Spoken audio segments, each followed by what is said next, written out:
received an email question about my opinion on boxing for street self-defense. We'll speak about boxing, Western boxing in particular. What I have to say about boxing is that I do highly respect boxing, the sport of it, and the effectiveness of it, and the efficiency of it. Even Bruce Lee himself, if you read his books, the Tao of Jeet Kune Do and Jeet Kune Do,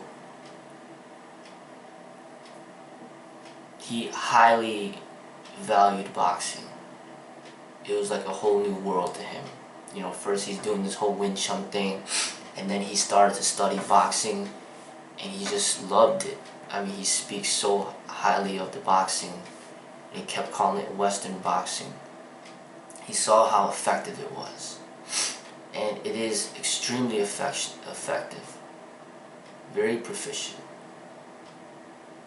So effective that they need to put on huge gloves in order to make it less effective, because without those big gloves on,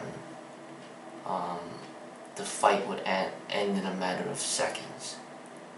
You know, but they need to put the huge gloves on in order to prolong the fight, to give the crowd more for their money as far as entertainment is concerned. You know, for example, when Mike Tyson was in his prime, he would knock people out so fast that literally there would be a fight where the fight would end within 30 seconds. And then people would pay like $5,000 to watch a 30-second fight. And it's just not good for the business if fights only last for 30 seconds. So they need to put these huge gloves on in order to wear down the fighters' endurance and prolong the fight so then the people get more for their money. The techniques of boxing I highly respect. And you see it in the cage. These amateur fighters, all these people in the cage are pretty much amateur fighters. But these amateur fighters that barely know much about boxing utilize boxing techniques, and you see how effective it is because how small the gloves are and how quickly a person goes down with one punch. But these are amateurs. These are not real boxers. Because if they were real boxers, they'd go in the boxing ring. They wouldn't be in the cage. But because they're amateur boxers, they go in the cage. Because they don't have what it takes to be in the real boxing ring. Because it's a different game in the boxing ring. The boxing ring utilize those big gloves. They got the hand wraps on. They're trained to take punches with those big gloves. And there's not as many target areas. It's not as easy to connect with the big boxing glove. And it's a lot easier to block with the big boxing gloves. When you take off the gloves, it's a different dynamic. It's very different, you know, than the way you would fight with gloves. It's very different. And that's kind of what I don't even want to call it this, but like the whole Wing Chun system, they focus on techniques that don't have gloves. So basically there's like, it's a completely different dynamic. But as far as boxing is concerned, the Western boxing, I highly respect it. Bruce loved it. And he even highly admired Muhammad Ali, and he would constantly watch Muhammad Ali all the time to mimic his fighting style. And the boxers work very hard at what they do. They pretty much work too hard. I mean, meaning they train themselves to last 12 rounds, 15 rounds in the past, when in an actual fight you don't even have to last less than half a round, because in a real fight, the fight should end within 30 seconds. But boxers train to last for forever. I mean, over 15 rounds they're trained to last.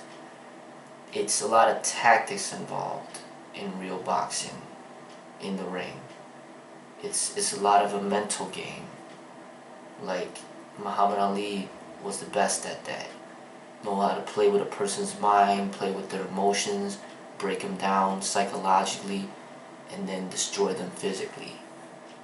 You know, pick out all the weaknesses within his opponent and just exploit those weaknesses strategically in order to win the fight at the right moment.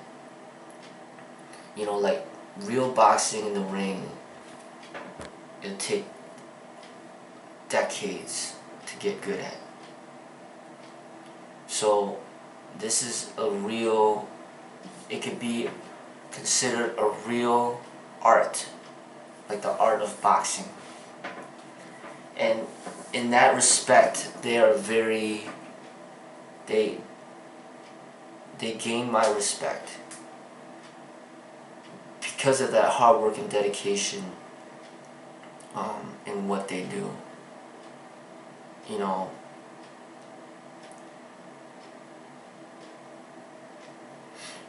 and it's a specialty, it's a specialization, because they focus mainly on the hands, right? So that's their bread and butter. They're not doing taekwondo. Taekwondo, they focus on the kicks. That's their specialty. But boxers, they focus on the hands, standing up, and they're really good at what they do. For self-defense, the method of generating power in your punches, of course, boxing is good for that, but it lacks the self-defense approach as far as teaching you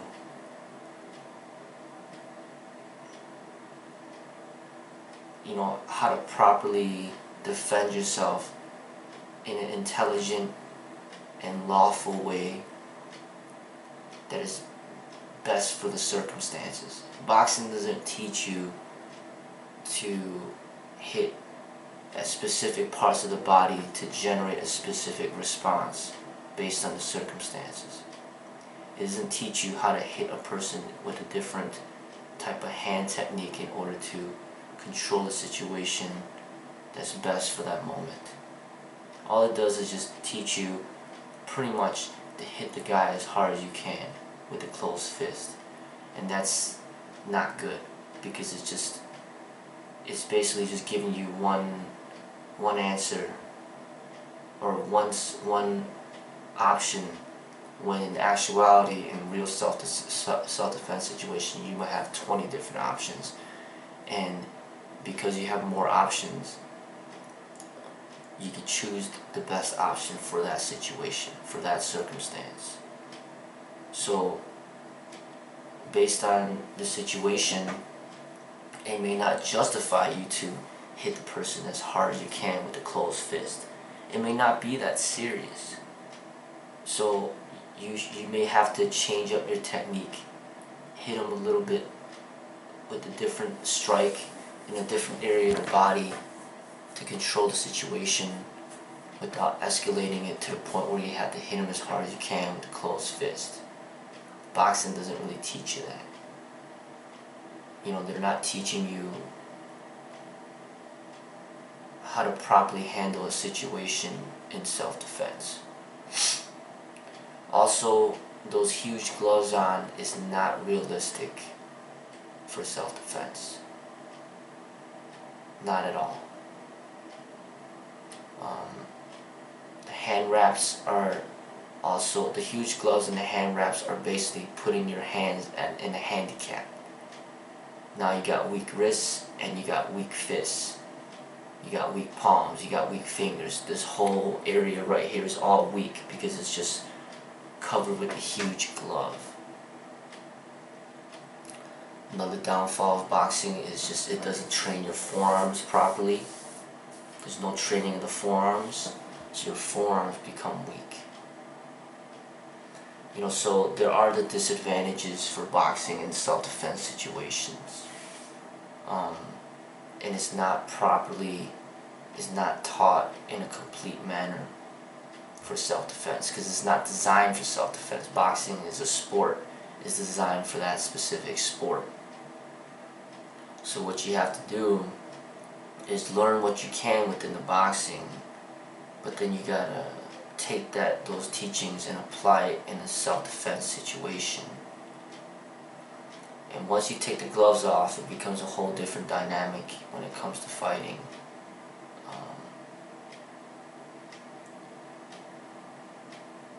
It changes a lot of aspects.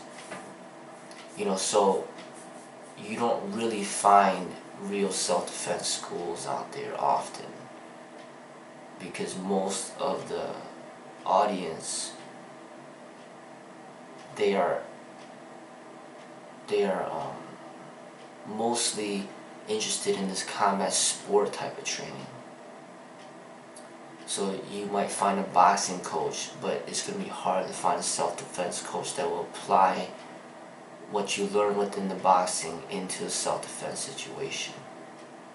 So there comes a point where you will have to, in a way, do your own scientific experiments to figure out the best method for a self-defense situation. But boxing is a very good start point of teaching you body movement and how to generate power and basic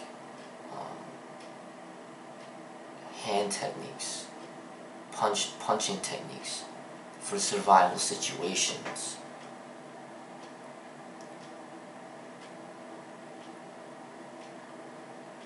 But to specialize it towards self-defense would need more of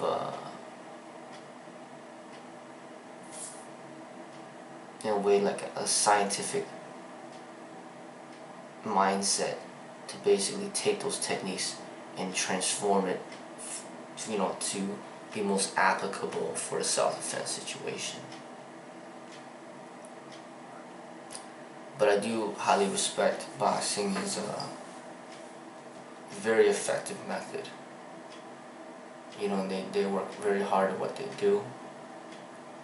And the reason why I'm speaking positive about it is because I respect the rules of boxing.